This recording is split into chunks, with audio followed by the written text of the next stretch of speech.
দেখো, মাংস, ডিম, মাছ ইত্যাদি যা কিছু আছে তা অন্য জীবের হত্যা করে প্রাপ্ত খাদ্য।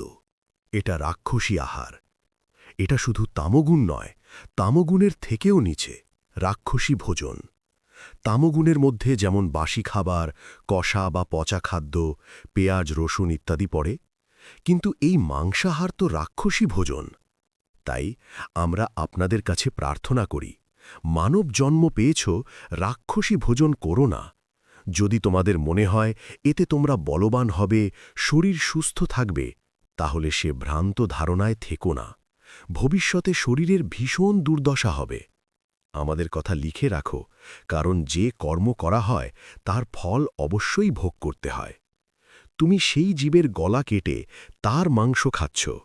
হয়তো তুমি নিজে কাটুনি, কিন্তু কিনেছ তো, তাহলে তুমিও সেই কর্মের অংশীদার।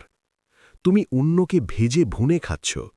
তুমি সেই ডিম খাচ্ছ যার মধ্যে একটি জীবাত্মা বেড়ে উঠছে। এর ফলে তোমার দুর্দশা হবে।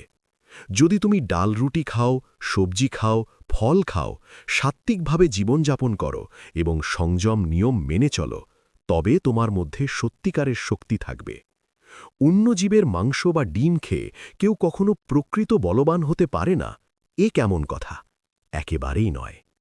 আমাদের প্রার্থনা, নিজের জন্মকে সার্থক করো, রাক্ষসী ভোজন করে দুর্দশার দিকে এগিয়ে যেও না।